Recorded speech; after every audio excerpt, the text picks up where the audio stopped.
அனைவருக்கும் வணக்கம். எல்லாரும் நல்லா இருக்கீங்களா? இதுவரைக்கும் தூக்கத்தை பற்றி 2 பதிவுகள் நம்ம பார்த்துருந்தோம். தூக்கம் எப்படி இருக்கணும், அதனுடைய நிலைகள் என்னங்கிறத பார்த்துருந்தோம். அது கூடவே தூக்கம் எதுக்காக நமக்கு அவசியங்கிறத பார்த்துருந்தோம். இப்பொழுது ஆழ்ந்த தூக்கம் தூங்கணும்னா அதற்கு என்ன செய்யணும், நம்மளுடைய தூக்கத்தை சரி செய்யறதுக்கு, தூக்கமின்மையை சரி செய்யறதுக்கு என்ன பண்ணலாம், அதுக்கான ஒரு 10 விளக்கங்கள் பார்க்கலாம். நம்பர் 1, நம்மளுடைய தூங்கக்கூடிய நேரமும் நம்ம தூங்கி எழுந்துக்கக்கூடிய நேரமும் எப்பொழுதுமே டெய்லி சரியாக இருக்கணும். இந்த டைமுக்கு தான் தூங்க போகணும், இந்த டைமுக்கு எழுந்துக்கணும் அப்படிங்கிற ஒரு விழிப்பு நிலை இருக்கணும். மேக்ஸிமம் நைட் ஒரு 10 மணிக்குள்ளவே நீங்கள் தூங்க போயிடணும். அதே மாதிரி காலையில் 5 மணிக்கு, மேக்ஸிமம் 5 மணிக்கெலாம் எழுந்துக்க பார்க்கணும். ஸோ இந்த ஒரு விஷயத்தை நீங்கள் உறுதி செய்யணும். நைட்டு தூங்கும்போது நடுவில் ஒரு முறை எழுந்துக்கிறது பிரச்சனை கிடையாது. ஆனால் அதற்கு மேலே நீங்கள் எழுந்துக்கிறீங்க அப்படின்னா நிச்சயமாக அந்த முறை நீங்கள் மாற்ற ட்ரை பண்ணுங்கள். சில பேருக்கு படுத்த உடனே தூக்கம் வரும். சில பேர் சாப்பிட்ட உடனே தூங்குவாங்க. சாப்பிட்ட உடனே தூங்கக்கூடாது, அது அஜீரண சக்தியை ஏற்படுத்தும்.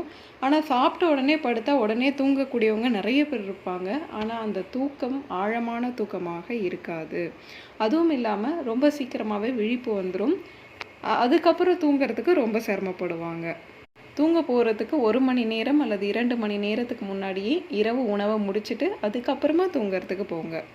அடுத்து மொபைல் பார்க்குறது, லேப்டாப் பார்க்குறது, இந்த விஷயங்கள்லாம் தூங்க போகிறதுக்கு 1 மணி நேரத்துக்கு முன்னாடியே எல்லாத்தையும் க்ளோஸ் பண்ணிவிட்டு அதுக்கப்புறம் தூங்க போகிறதுங்கிறது ரொம்ப பெட்ரு. ஆனால் நம்ம என்ன செய்வோம், படுக்கையிலே ஃபோனை வச்சுப்போம். ஃபோனை எடுத்து ஆன் பண்ணி வீடியோஸ் எல்லாம் பார்ப்போம், எல்லாம் விளையாடுவோம், கேம் விளையாடுவோம், எல்லாம் பண்ணிவிட்டு ஃபோன் எடுத்து பில்லோவுக்கு கீழேயே வச்சுட்டு தூங்குவீங்க. இந்த பழக்கத்தை இன்றைக்கி கைவிடுங்க. ஃபோனை நீங்கள் தலைக்கிட்டே வச்சு தூங்குறனால நிறைய சைடு எஃபெக்ட் இருக்குது. அடுத்தபடியாக தூங்குவதற்கு ஏற்ற மாதிரியான ஒரு சுச்சுவேஷன் அமைக்கணும். அதாவது சில பேருக்கு வெளிச்சத்தில் தூங்க பிடிக்கும், சில பேருக்கு வெளிச்சத்தில் தூங்க பிடிக்காது. சில பேரோட ரூம் ரொம்ப டெம்பரேச்சர் ரொம்ப அதிகமாக இருக்கும், சில பேர் ரொம்ப கூலிங்கான ரூமாக இருக்கும். பட் உங்களுடைய தேவை என்னங்கிறத உணர்ந்து அதற்கேற்ற சூழ்நிலையோடு நீங்கள் தூக்கத்தை அமைச்சிக்கிறது ரொம்ப ரொம்ப நல்லது. அடுத்தபடியாக ஒரு செக்யூர்டாக ஒரு சுச்சுவேஷன் இருக்காது. அதாவது பூச்சி வந்துருமோ, வண்டு வந்துருமோ அப்படிங்கிற பயத்தோடு தூங்குவீங்க. இந்த விஷயங்கள் இருந்துச்சுன்னா நீங்கள் உங்களோட ரூமை ஃபுல்லாக க்ளீன் பண்ணிவிட்டு அதுக்கப்புறமா பாயிலையோ இல்லை பெட்லேயோ நீங்கள் படுக்க போங்க. அது உங்களுக்கு செக்யூர்டான ஒரு ஃபீலிங்ஸ் கொடுக்கும். இன்னொரு விஷயம், ஃபோன் வந்துச்சா, யாராவது மெசேஜ் பண்ணாங்களான்னு பார்த்துட்டு தூங்குறது. நம்ம இதுக்கு முன்னாடியே சொல்லியிருந்தோம், ஃபோனை தூங்க போகிறதுக்கு 1 hour முன்னாடியே ஓரமாக வச்சிடணும் அப்படிங்கிறத சொல்லியிருந்தோம். அதுக்கடுத்து பார்த்திங்கன்னா காற்று ரொம்ப ரொம்ப முக்கியங்க. நல்ல ஒரு ஆரோக்கியமான காற்று இருந்தால் தான் நீங்கள் தூங்க முடியும், நல்லபடியாக தூங்க முடியும். இல்லைன்னா அந்த ப்ரீத்திங் ட்ரபிள் உங்களுக்கு தூக்கத்தை ரொம்ப டிஸ்டர்ப் பண்ணி கொடுக்கும். ஓகே, அடுத்த 4வது பாயிண்ட்டு, உங்களால் முடிஞ்சால் ஏதாவது பாட்டு கேளுங்க. அந்த பாட்டு கேட்குறது எப்போனா, சாப்பிட்டு முடிச்சு நான் சொன்னேன் இல்லைங்களா, 1 hour 2 hour ஒரு கேப் இருக்கணும்னு. அந்த கேப்பில் ஏதாவது ஒரு அழகான பாட்டோ இல்லை உங்களுக்கு பிடிச்ச இன்ஸ்ட்ருமெண்ட்டில் ஏதோ ஒரு மியூசிக் கேளுங்க.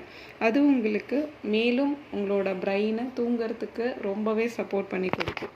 அடுத்தபடியாக பார்த்தீங்கன்னா, பகலில் தூங்குறத மேக்ஸிமம் அவாய்ட் பண்ணுங்கள். பகலில் நீங்கள் எவ்வளோ தூங்குறீங்களோ அது இரவு தூக்கத்தை முற்றிலுமாக முறியடிக்கிறதுக்கு ரொம்பவே வாய்ப்பு அதிகம். அதனால் பகலில் தூங்குறத மேக்ஸிமம் கம்மி பண்ணுங்கள். அப்படி உங்களால் உடனே தவிர்க்க முடியலன்னா பகலில் தூங்குறது ஒரு 1/2 hour மேலே தூங்காதீங்க. உங்களால் முடிஞ்சால் எவ்ரிடே மார்னிங் சூரிய வெளிச்சத்தில் நில்லுங்க. ஒரு 1/2 hour சூரியன் கூட டைம் ஸ்பெண்ட் பண்ணுங்கள். சூரிய வெளிச்சம் முழுவதுமாக உங்களுடைய முகத்தில், உங்களுடைய தலையில், உங்களுடைய உடலில் படுவதற்கான ஒரு சூழ்நிலையை உருவாக்குங்க.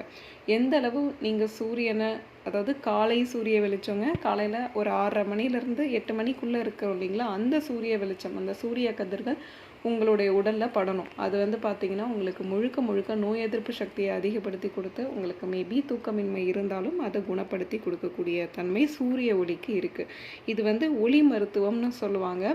சூரிய ஒளி உங்களுக்கு செரிமான தொந்தரவு இருக்கனாலும் சூரிய வெளிச்சத்தில் நிற்கலாம், தூக்கமின்மை இருக்கனாலும் சூரிய வெளிச்சத்தில் நிற்கலாம். ரொம்ப முக்கியமாக நோய் எதிர்ப்பு சக்தி கம்மியாக இருந்தாலும் சூரிய வெளிச்சத்தில் நிற்கலாம். அதுக்கு அடுத்தபடியாக உடற்பயிற்சி, இது ரொம்ப ரொம்ப ரொம்ப முக்கியங்க. இதை பெரும்பாலும் நம்ம செய்கிறதே கிடையாது. உங்களால் டெய்லி உடற்பயிற்சி செய்ய முடியலனாலும் பரவாயில்ல, அட்லீஸ்ட் டைம் கிடைக்கும்போது வாரத்தில் 3 நாளாவது உடற்பயிற்சி கண்டிப்பாக செய்யுங்க.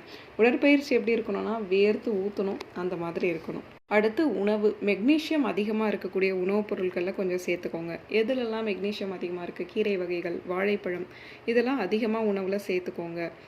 செர்ரி பழத்தோட ஜூஸ் உங்களோட தூக்கத்தை டெவலப் பண்ணி கொடுக்க ரொம்பவே சப்போர்ட் பண்ணும். ஆகையினால செர்ரி பழத்தோட ஜூஸ் இல்லை செர்ரி பழமாக கூட சாப்பிடுங்க.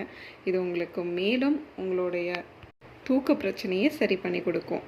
அதுக்கு அடுத்தபடியாக பார்த்தீங்கன்னா, போதை பழக்கங்கள் இது ஏதாவது உங்களுக்கு இருக்குன்னா நிச்சயமாக அதை தவிர்க்க பாருங்கள். ஏன்னா இப்போ நீங்கள் மது அருந்திட்டு தூங்கினா நல்லா தூக்கம் வரும். ஆனால் இனிமே வருமா அப்படிங்கிறது நம்மளால் சொல்ல முடியாது.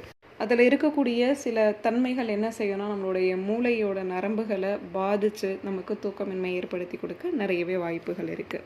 இந்த விஷயங்களை நீங்கள் மாற்றினீங்கனாலே நிச்சயமாக உங்களுக்கு தூக்கம் வரும். ஆழமான தூக்கம் தூங்கி ஆரோக்கிய வாழ்க்கையை வாழ்வதற்கு என்னுடைய வாழ்த்துக்கள். நன்றி.